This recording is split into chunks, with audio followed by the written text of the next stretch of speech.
What if everything you've been told about birth is wrong?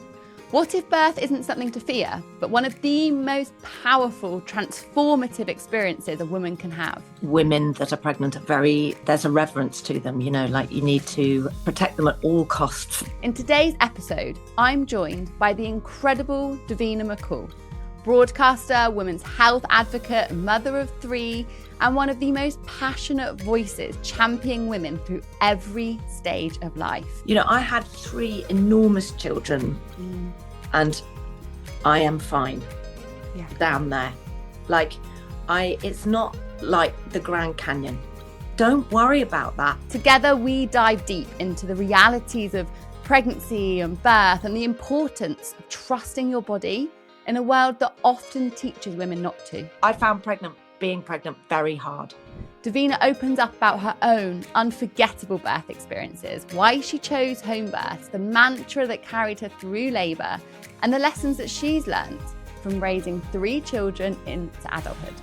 We talk about the crisis facing maternity care, why women deserve better support and better information, the power of midwives, and how feeling truly seen and heard can change the entire birth experience.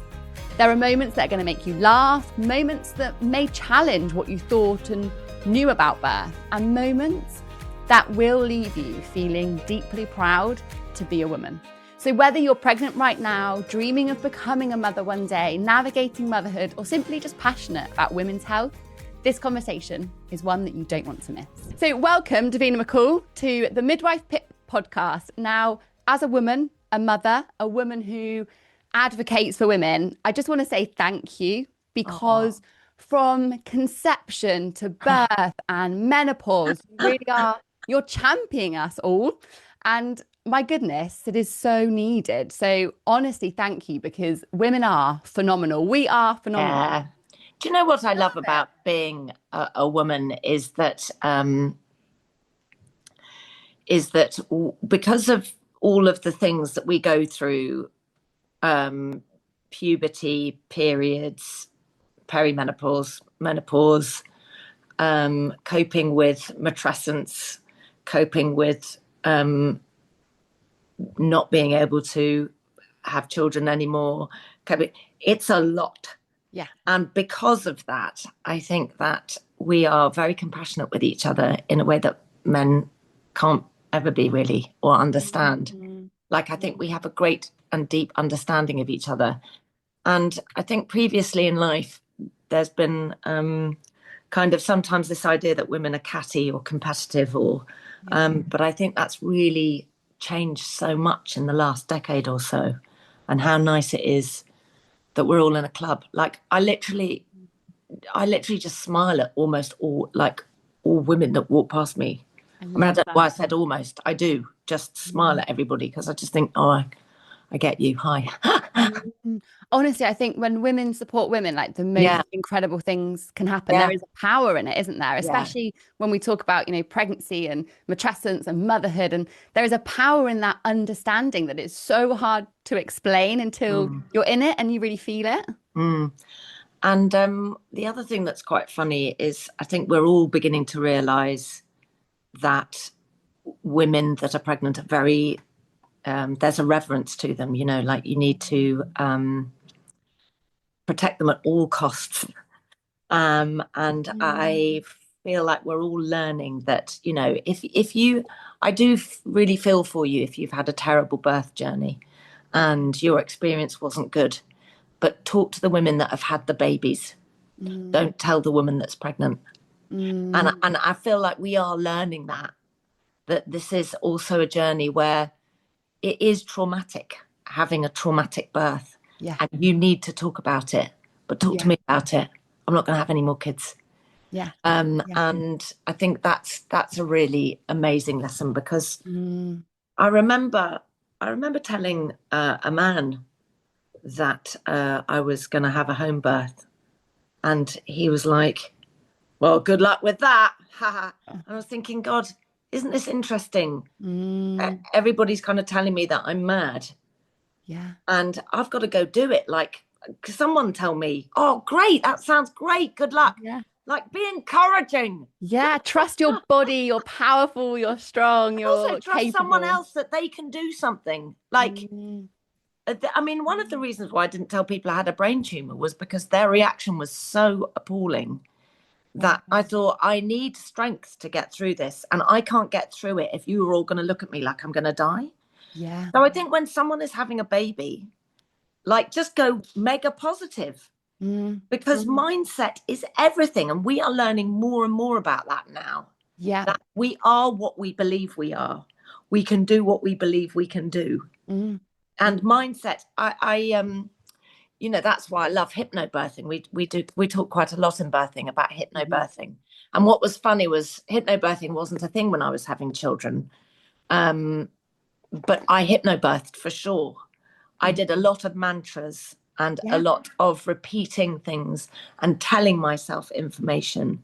And that was all kind of with like help from my midwives who kind of knew that there is a mental state that you need to get into. Yeah. It's physiology, it's instinct, isn't it? We can overcomplicate it sometimes when actually, like you say, it's following what felt right in your body, knowing you had that strength within you to do what you wanted.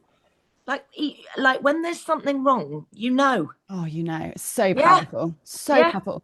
And I think what you say there about, like, you know, that strength that you knew that you couldn't see around you, but actually made sure you had that within you is so powerful, especially in the current context of everything that we're seeing coming out in the maternity services at the minute. It is a really hard time to be pregnant and to see everything. One of the things, I just quickly, while we're on that, can I quickly big up the midwives, because it is a really hard time to be a midwife. Yeah. You know, there aren't enough of you, and you're underpaid. And it's interesting because labouring women don't need to see a doctor if there's no problem. Absolutely. Like, if you have not got a complication, you just need midwives. They know what they're doing. And if there's a complication, then you can call a doctor in. But really, you're not sick. You're just having a baby. And this is a normal physiological process. And you're going to be okay. Yeah. And if you're not okay, then the midwives will make sure that you get attention from a doctor. Yeah. But this over medicalization and oh no, we need to have a doctor at everybody. It's bad. And what we're seeing with cesarean sections is alarming. Really alarming in this country. And I understand if women have had a previous C-section, or, you know, I heard someone the other day, so I'm going to flit all over the place. No, I love that. It's great. But talking about their having a C-section to protect their vagina so it doesn't become stretched. And, you know, at the risk of my children being really embarrassed by what I'm going to say, my brand new book, Midwife Pip's Guide to a Positive Birth, is now available. So much more than a book, this is a guide that allows me to hold your hand through your birth preparation journey. With over a decade of experience and knowledge packed in to ensure you really are empowered in the way you deserve to achieve a positive birth, regardless of the twists and turns that crop up. Make sure that you get your hands on Midwife Pip's Guide to a Positive Birth book now and are empowered to have the birth experience that you deserve. You know, I had 3 enormous children and I am fine down there. Like, it's not like the Grand Canyon. Don't worry about that. Sorry, Pip. No, I love it. I love vagina talk. It's literally my favorite. It's fantastic. You know, you're in great company. I just feel like pelvic floor exercises. Oh my God, there's some amazing, got some great info in here around pelvic floor exercises that you can do from an expert. They make such a difference. Definitely. But it's not what you think it is. It's not. I mean, I did hear someone call it a wizard sleeve the other day. That did make me laugh quite a lot. They said their vagina was like a wizard sleeve. I was like, that is just not No. And I think that's such a big misconception, isn't it? Yes. That birth damages the pelvic floor of the vagina. And I'm a Yes. pelvic health midwife. And the thing I'm always saying to women is the vast majority of pelvic floor damage is from pregnancy. We can take birth out of the picture. So unfortunately, just by being pregnant, it means we have to understand our physiology as women and be proactively supporting our pelvic health if that's important to us, which of course it should be. The birth is a really small part of that picture. And so it's such that misconception of if I avoid vaginal birth, my vagina and pelvic floor are completely fine, we're all good. We're doing a major incision through your core cylinder that has a huge impact on your long-term pelvic health. Not to say that cesarean section births aren't a phenomenal type of birth and they can work so beautifully for women, but the decision for them shouldn't be pelvic health protection, because that's just misinformation, isn't it? Yes. And the other thing I want to say is that sometimes women talk about not having babies to protect their bodies and their. I just also want to say I do understand, and especially in today's climate politically and everything, sometimes it feels unsafe. You know, you think, what am I bringing a baby into? And I really, really understand that there is a fear around what is happening in the world and where is the world going. But the human race will die out if we don't procreate. And if you're on the kind of fence about having a baby, have a baby. It is the greatest journey, along with being married to Michael, of my life. And my children have taught me more about myself than anything else ever possibly would have done. I've learned more about patience, compassion, love, selflessness,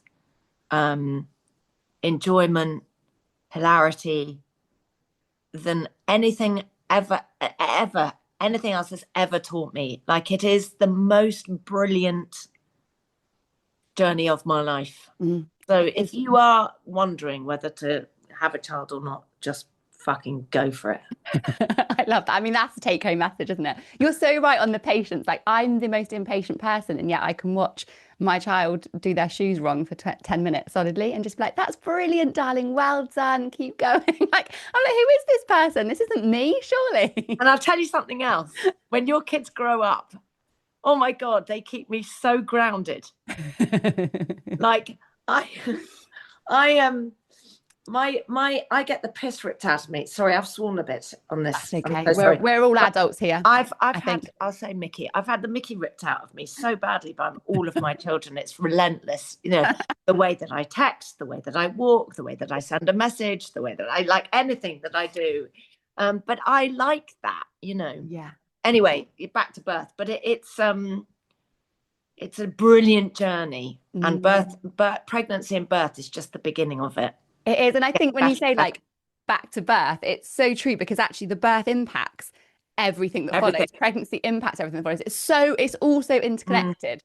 But one of the things, very quick thing that I think is quite interesting is when you're ill and somebody goes, "How was your birth?"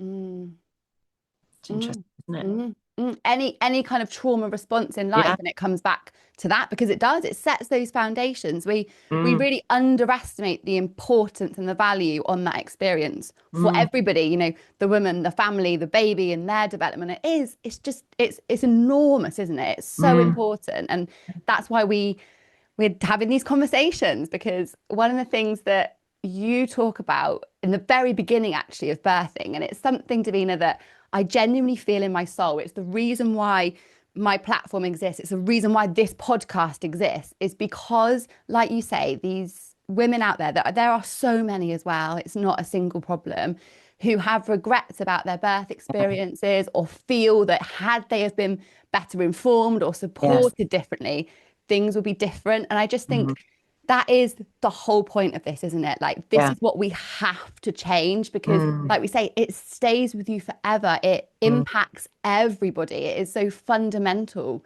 to us as women. And I know the word empowering is something that you use in birthing, I use in my work. What What to you, Davina, does an empowering birth mean? What does that look like kind of in your eyes? I think when I got pregnant with my first child, so I had no idea. And I was thinking safe, first and foremost, medicalized, give me all the doctors, get me to hospital.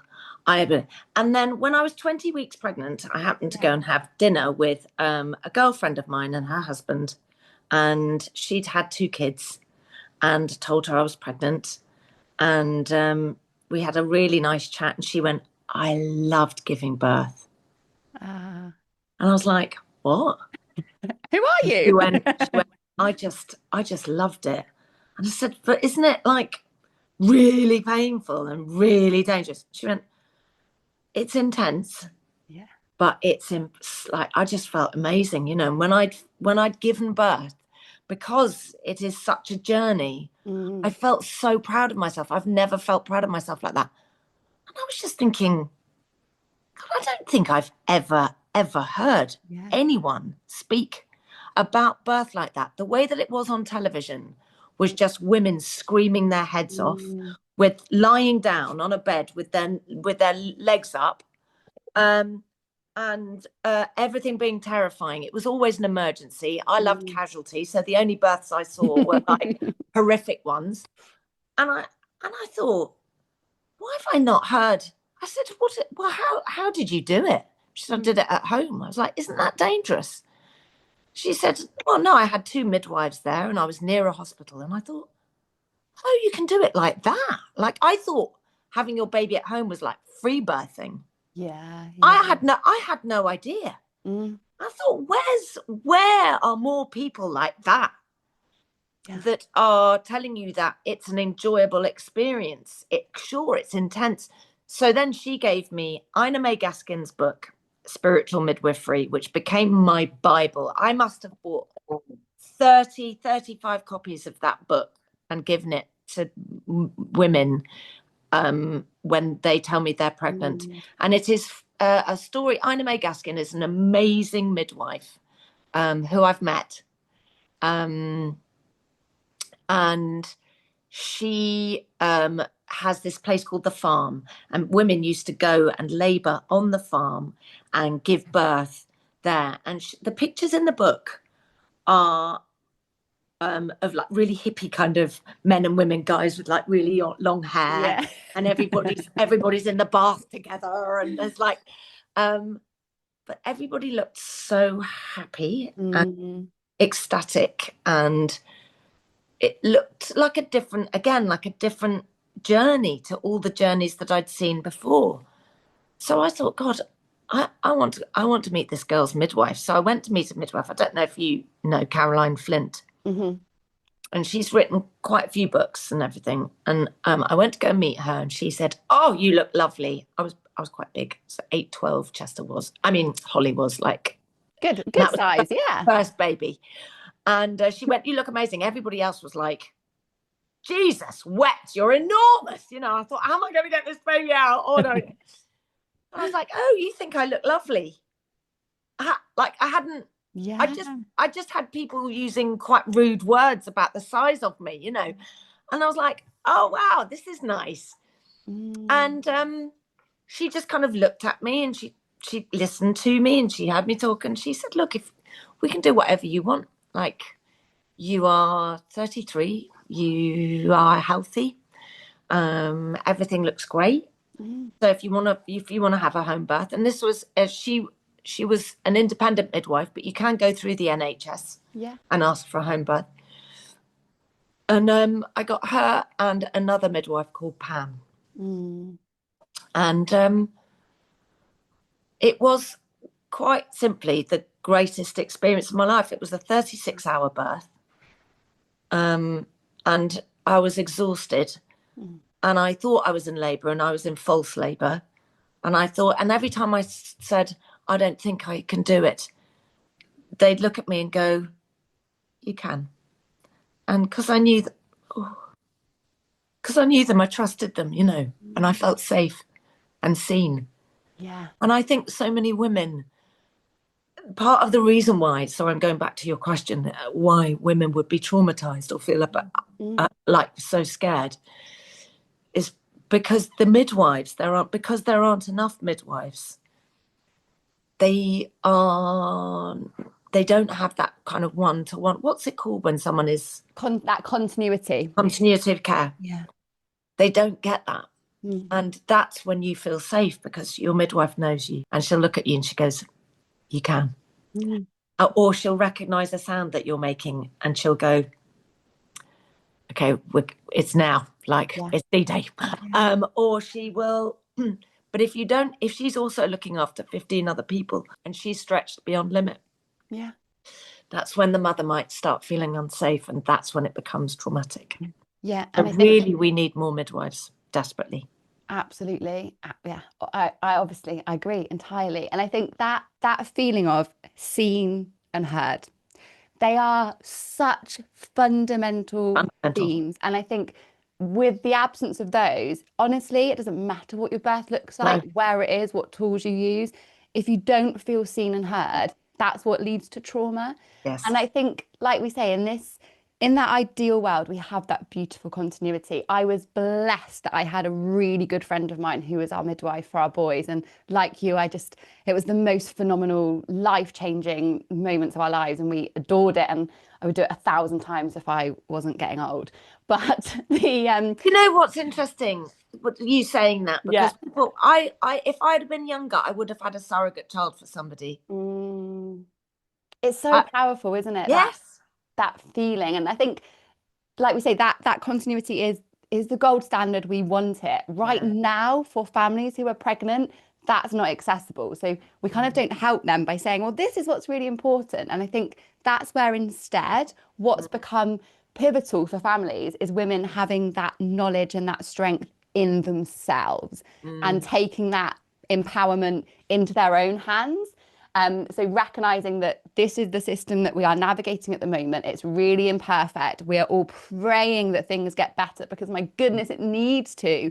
But if you're pregnant right now, know that strength within you, so that you're not relying on that external thing that may not be there on the day. So that you I also feel like this is where, if somebody is pregnant right now, try and find somebody who's had a positive birth. Come and be with you. To come and just support you, hold your hand. Your partner will also need supporting, because they won't have done it before. And just try and find somebody, I mean, to be your doula, basically. But friends are quite good, I think. So if you've got anybody, or you know anybody that's had a positive birth, grab them.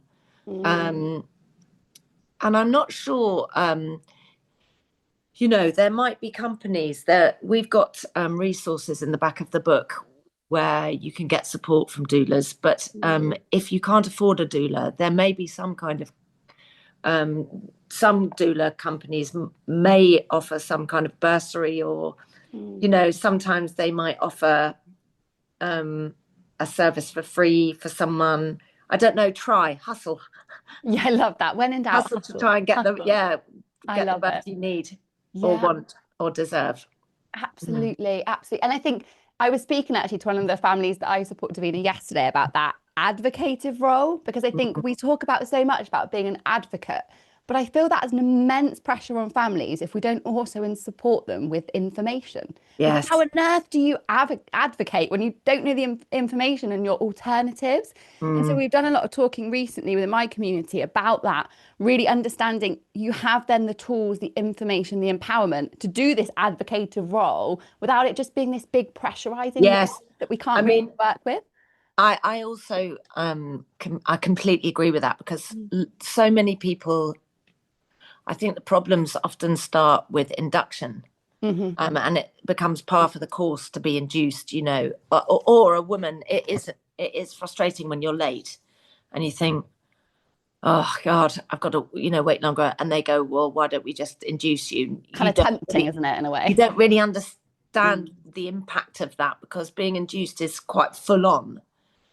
And that is sometimes the beginning of intervention. And intervention can be intense in itself. So it's useful knowing how long you can go over your due date and the necessary things that need to be in place for you to be allowed to continue to wait. And nobody's really told that. Yeah. And so you need to, like, again, in birthing, sorry, I keep like, in birthing, not that I'm trying to sell the book or anything, but in birthing, we explain all of that. Like, how long are you allowed to go over? How do you do it? How do you broach it? How do you talk about it? What is legal? What is safe? You want to stay safe.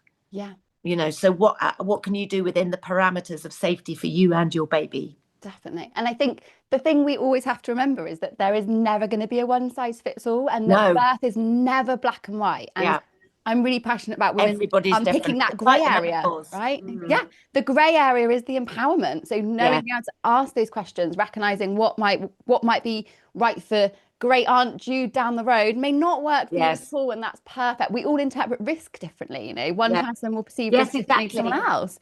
And we're not meant to be the same. That's what is so beautiful, I suppose. But if you've got the information, you can then make an informed decision. An informed choice. You can't make an informed decision without the info. Exactly. And this is the problem, I think. We're so often saying to families, oh, we've got to make an informed choice, but we're not giving them the information. So it's like, well, we haven't got a hope and child's chance of actually doing that important thing. Davina, your pregnancies, talk to me about the way that changed perhaps how you viewed your body as a woman. Because we talked a little bit about some of the judgmental opinions that people suddenly have when you start growing a baby on the size of your bump and fears around vaginas. But yeah, well, how did that change the way you kind of viewed your body? Because you have, I mean, for my life growing up, you have very much been a pinnacle of women's health and strong women and women having pride in their bodies and being empowered by their bodies. So I'd love to hear what that looked like for you on your own journeys. Yeah, well, what was interesting, my whole fitness journey and the whole DVD journey started because of me being pregnant the second time. And when I was pregnant the first time, I had worked out before that. So I was 30 and I had exercised and stuff, but I was kind of read a magazine on the stepper exercising. Yeah, got you. Not really exercise, ticking the box. And the only time I worked out harder was when the Wasps rugby team was in. I love that. Okay. I mean, it's a good motivation. It's a valid motivation. I like it. I was like, but when I got pregnant with my second child, I looked pregnant after 8 weeks. Yeah. Like I went massive. So your body's like, boom, there's a baby. My second one was 9'11". So my first one was £8.12. Wow. Good job. You grow babies really well. Babies.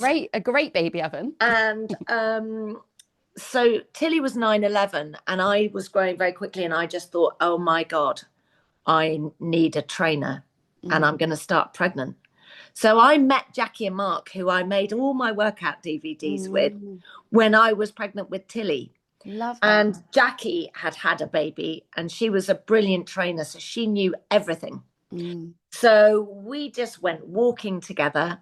And then after I had Tilly, after 6 weeks, when I'd got the okay from the doctor, I started gently doing kind of what we've mapped out in here a bit. Of just trying to get those abdominals kind of back working together, just going very, very slowly and trying to build up to getting my fitness back. And when I got pregnant with Chester, I was in good shape, but Chester was 10'2". But yeah, so I realized that I am not football up the jumper pregnant. I am everywhere pregnant. I'm going to find you a photograph of me pregnant. And I was labouring with Tilly. Don't worry, everybody. Kids, if you're watching this, don't worry. Mummy's got a nightie on. And I was pregnant everywhere. I mean, obviously, the entire world went through my pregnancies with me. Yeah, and that's the thing, isn't it? That's such a unique path that, like, this wasn't in private for you so much. No. Everyone could see you growing. Yeah, I mean, it was, and everybody had this baby with me. But here we go. Oh, but don't you look phenomenal as well? Like, look at the strength to carry. I'm in labour at baby. that point. Oh, I love it. And here, like, I love it. Oh, I love it. But you do look that glowing, healthy oh yeah, but pregnancy. I mean, and my boobs, I was labouring in the pool. Oh my God. Have you gone down memory lane now? Yeah, sorry. Look. Oh. That's my daughter looking after me. Love it. Oh God, it was so cute. But like, what was really funny about it was I just put on water, like I just water retention everywhere. And I found lots of people go, oh, I loved myself pregnant, or I've got quite a few friends that have done the most amazing photo shoots at like 8 months. Yeah. There is no way I would have done that. I mean, you were having one whether you liked it or not, though, to be fair. Yeah, just being in the media. Exactly. I've got something quite funny to show you. Hold on. I feel like everyone's thinking, what is Davina going to show us? Okay, can you see behind me on the wall? Yeah. See those 3 T-shirts there? They all say Big Mother, Reloaded, and the trilogy. Those are the 3 T-shirts that I wore on Big Brother. Big Brother, yeah. Oh, I love that. Oh, it's so brilliant. I mean, we make such memories. I found what I was wanting to say was I found being pregnant very hard. Which was interesting because I wanted to be glowing Earth Mother, but I wasn't. I felt out of control, huge. I love, like, none of my shoes, I couldn't get my feet in anything. I was wearing Crocs to work. Like, I was just like, oh my God. On the last Big Brother that I did before I had Chester, I had a midwife at Big Brother because I was so big and engaged. Everything was ready to go. And I had to wear a flat shoe on Big Brother. I've never done that before. Nikki Graham, it was the Nikki Graham Big Brother when he came out, bless her. And I had to kind of drag her out of the Big Brother house. She was having a panic attack. And I pulled her out and knelt between her legs. I was like, I couldn't get to her because my tummy was so big. Yeah, so I struggled with being pregnant, but I loved giving birth, weirdly. And I have loved and I love being a mum. Absolutely. And I think those struggles in pregnancy are so important to talk about because, like you say, there can be this kind of glamorized version of it where we feel like we absolutely should be loving every moment of pregnancy, otherwise we're not grateful, or we're not going to be good mums, or we're not good women, or we're not good women in some way. Absolutely. And I think it's so valid to be like, actually it is quite human nature to not love the fact that none of your clothes fit, you're going to the toilet every 30 seconds, you're vomiting in your hair. Like, everybody else that I know looked amazing in maternity stuff. I just couldn't find my look. It was really hard.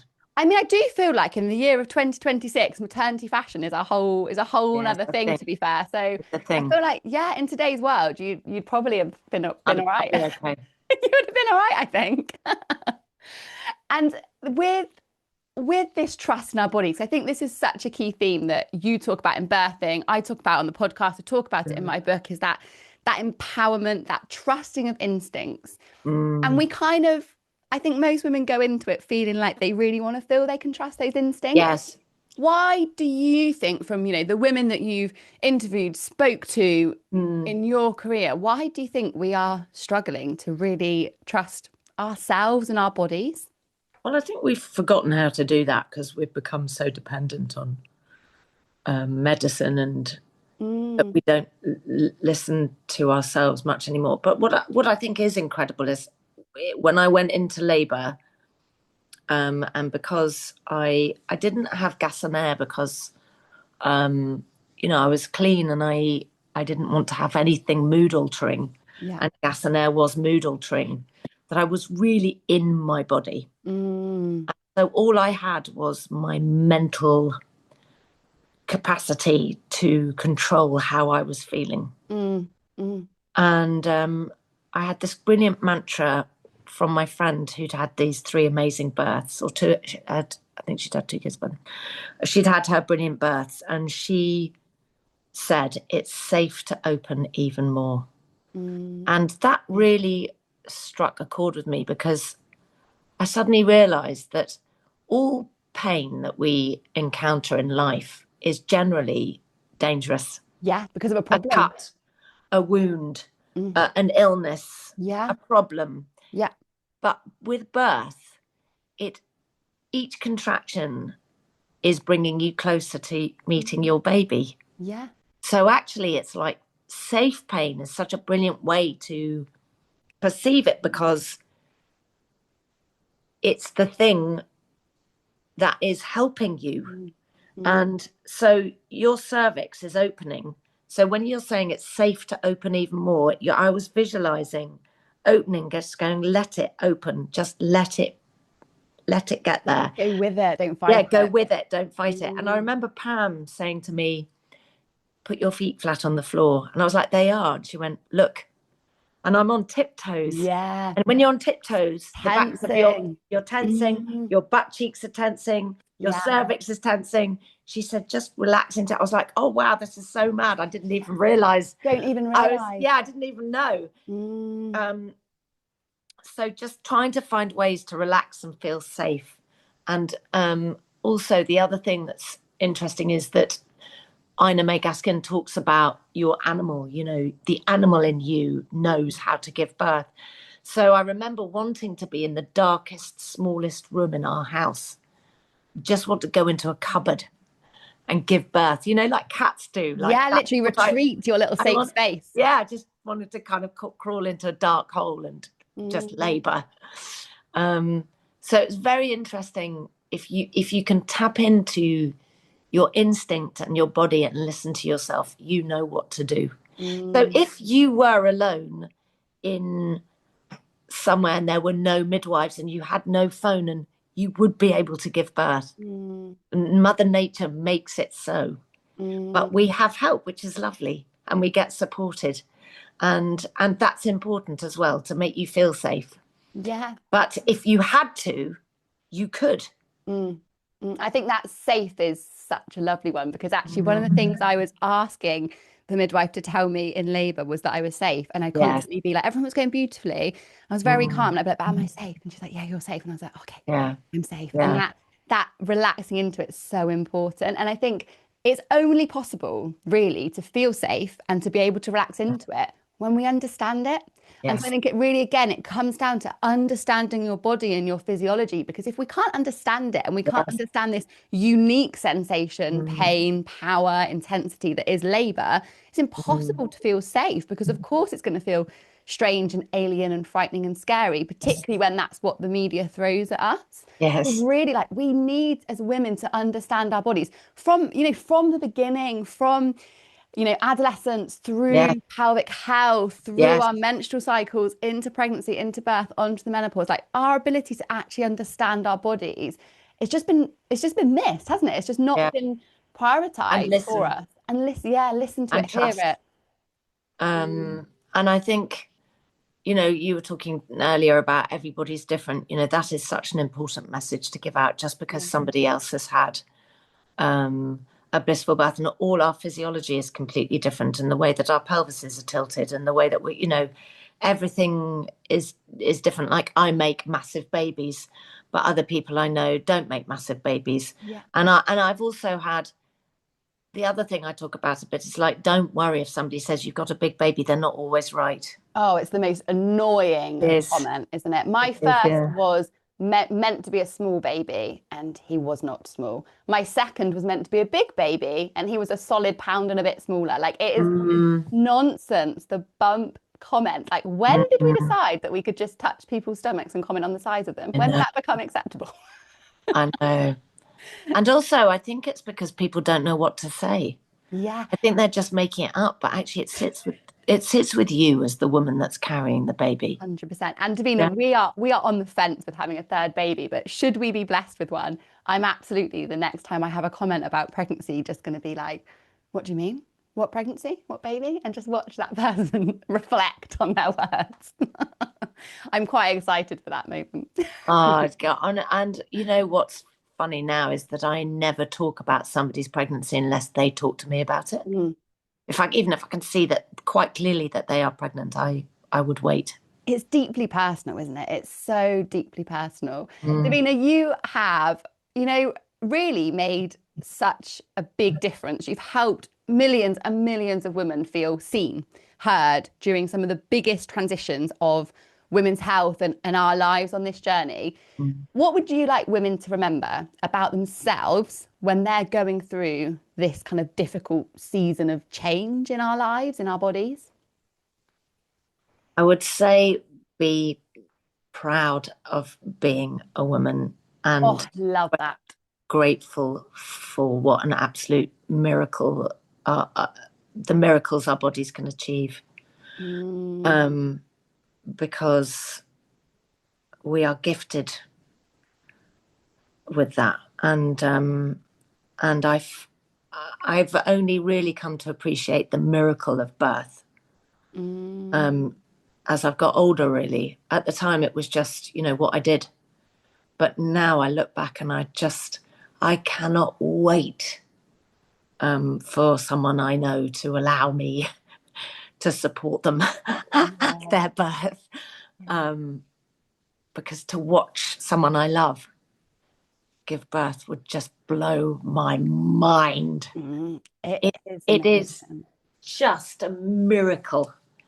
And also, to be proud of being a woman. It's a beautiful and amazingly powerful thing.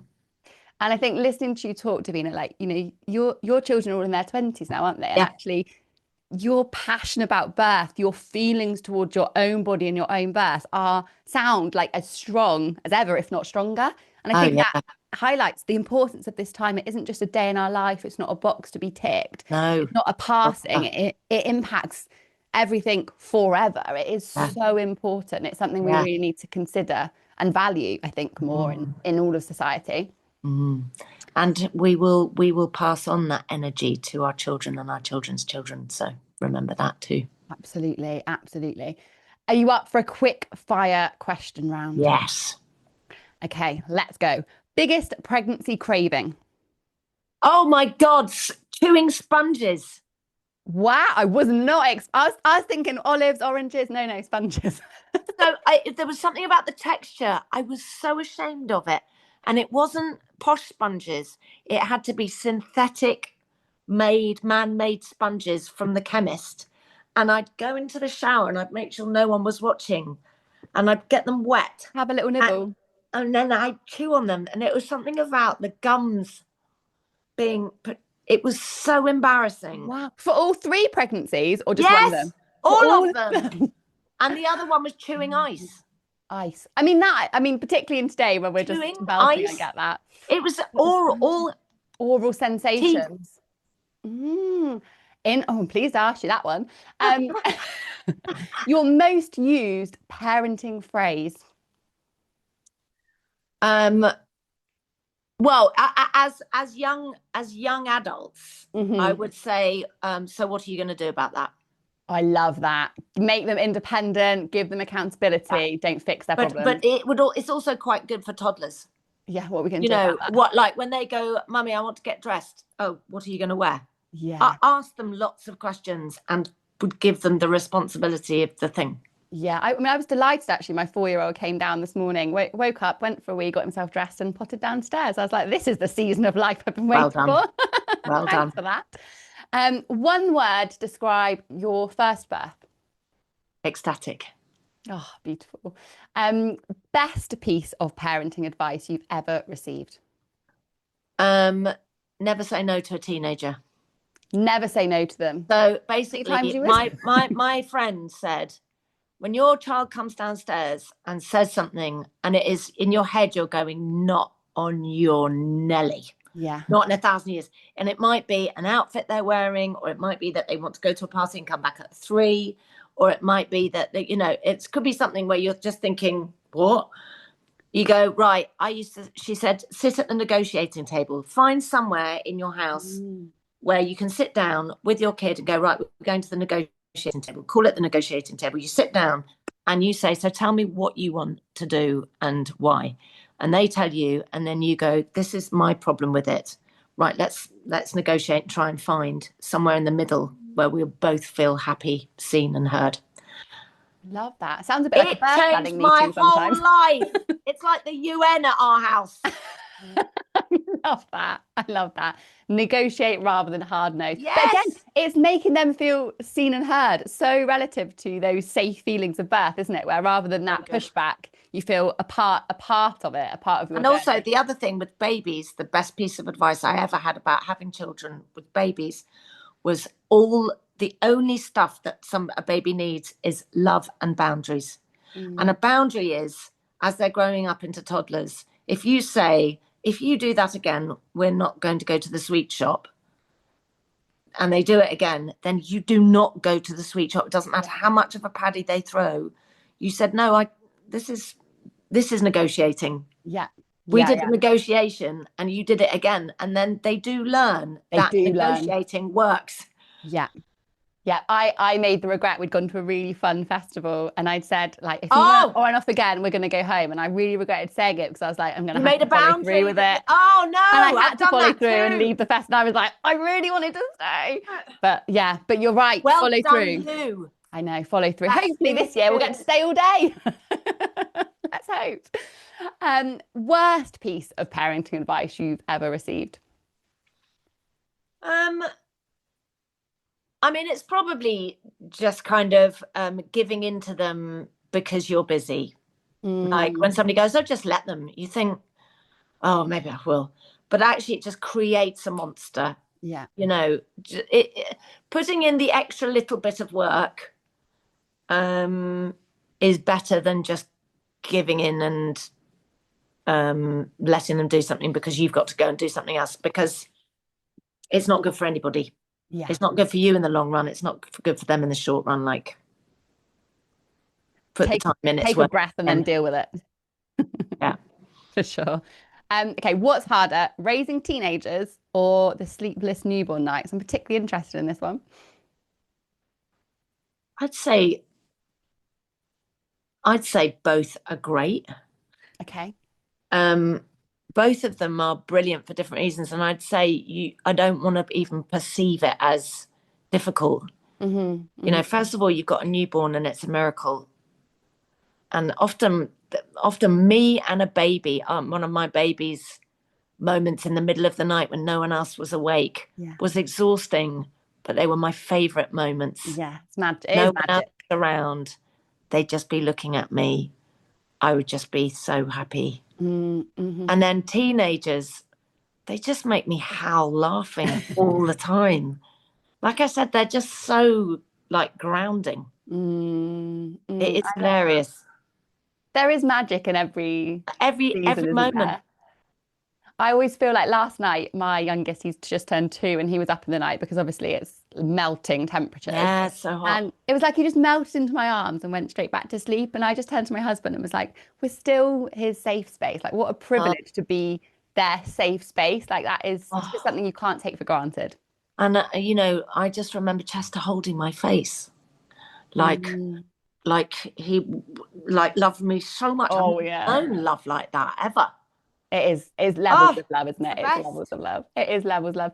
Davina, honestly, you're an absolute star. From the bottom of my heart and our female listeners' hearts, thank you for all the work that you're doing to support women's health, because we've got to keep beating that drum, haven't we? Keep beating the drum. And well done you, Pip. We keep going. We keep going. Keep the mission going. Thank you so much, Davina. Thanks. Take care.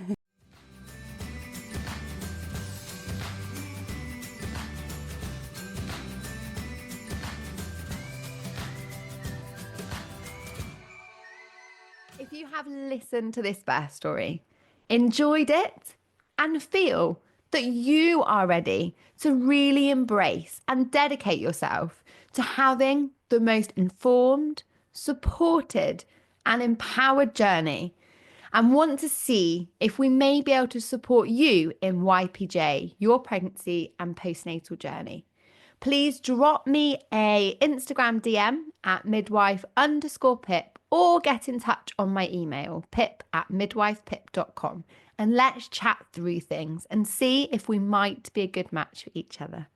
I hope you've enjoyed listening and wishing you all the best on your journey through pregnancy, birth, and beyond.